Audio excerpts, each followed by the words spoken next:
someone asked us about our greenhouse, about the lights in our greenhouse. So I'm just going to do a quick overview of our greenhouses and some of the choices we made and what some of our experiences are with those choices. Our greenhouse is sunk down about 4 feet. We decided to do this because we felt that it would help to maintain the temperatures in here. We found that it's not perfect. It's not like a fully sunken greenhouse, and they do have those. They're great. I'd like to do that someday. But I have found that the temperatures in here don't get as hot on the bottom in the summertime. I can keep plants in here and they stay pretty cool if they're on the floor. And in the wintertime, if it's 32 degrees outside, we're always about 5 to 10 degrees warmer in here, depending on things like the sun, depending on if the ground's been frozen for a while. So it works out really well having the greenhouse sunken. The other thing that I have in the greenhouse are heat mats. I have 2 heat mats under these because these are longer planters, and the heat mats are about 10 by 20. There are 2 under here. I have a heat mat up here and a heat mat here. So eventually I might add more. You never know, it depends on how I change the configuration of the greenhouse. But the heat mats are great because they add about 70 to 75 degrees underneath the plants. They work really well in getting your seeds started. It works well also when you live in a cold climate to keep the seeds, the starts warm. We have 2 types of light in our greenhouse. We have fluorescent bulbs, and these are T5s, and up here I have T8s. I have another set of T5s down here, and the other type of lighting that we have are red, blue LED lights. So the red, blue LED lights are supposed to act like an all spectrum or a full spectrum light. They're not exactly a full spectrum, but I think they're close enough from my experience that they're perfectly fine, and they're cheap. Very, very cheap. So these bulbs are about $10 a piece, and that makes this a much more economical venture than even the fluorescent bulbs or a full spectrum light. So they work just fine. I found that the lumens that come from these red blue lights are far greater than even the fluorescent lights. So for $10, perfection. It's awesome. Other red blue spectrum we have is up here, and that's just to shine light down on everything else below. I find that the location of my greenhouse, the way the sun comes up, and then also all the extra lights means that in the middle of winter I still am getting flowers in my greenhouse.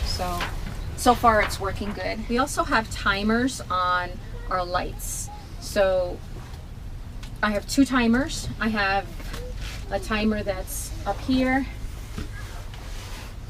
and that timer controls all of the lights. Actually, at this point, it right now has all of the lights on it, except for, oh no, it actually has that light too. So that timer has all of my lights on it, but I have a second timer as a backup if I need it.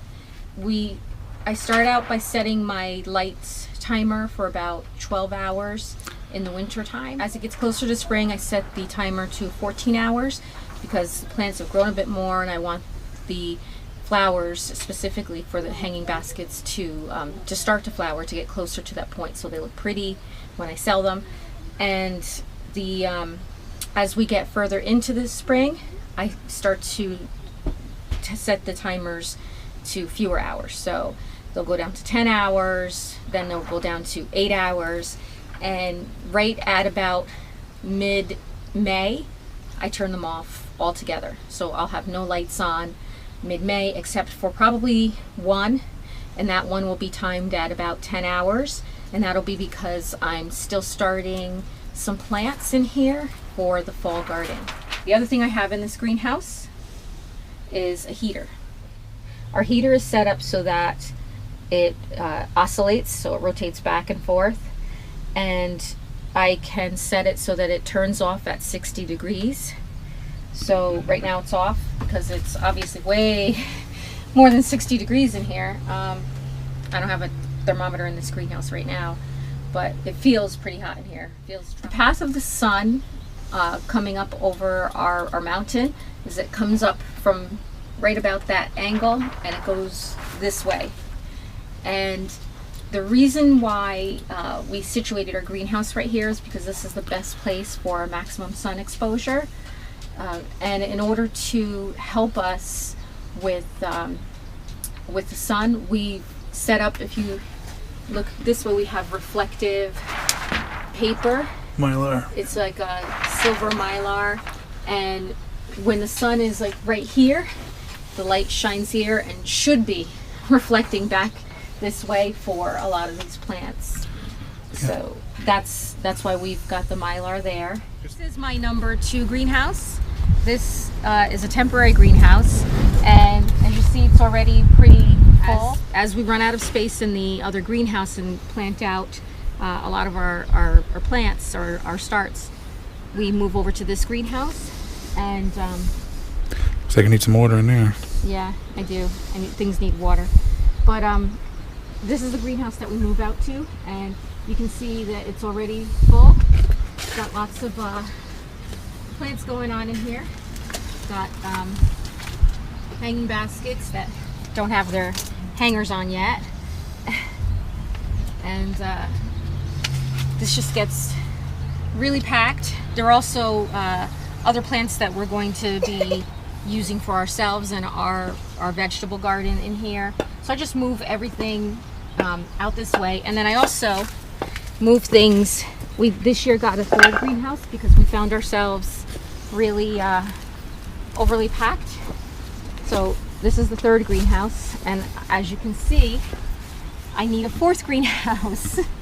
Probably the next greenhouse I get will be another permanent greenhouse, but this is the 3rd greenhouse. It's another temporary, and it's really helped out with a lot of the hanging baskets. Now, I may not really need a 4th greenhouse. A lot of the hanging baskets are for Mother's Day sales, so as soon as Mother's Day is over and we sell a lot of our hanging baskets, will be empty again for both greenhouses.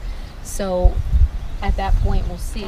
We only do the hanging baskets for Mother's Day, so we may expand at some point and then need that 4th greenhouse, but we'll see at the end of this season, the spring season, after we've sold all of the Mother's Day baskets. We'll see what we do with everything and if we're running out of space. I would like another permanent. So I would like another permanent greenhouse because I have found that when the weather doesn't cooperate with you, like this year, we had snow all the way through the first day of May. Putting up temporary greenhouses doesn't always work, and we didn't get our temporary greenhouse up until both of them up until about 2 weeks ago. So that really set me behind on a lot of my planting. So I think I definitely need another greenhouse, but it has to be another permanent greenhouse. So if you notice, there's a heater in this greenhouse, or actually 2. The 3rd heater is for the 3rd greenhouse in case the temperatures go below 32.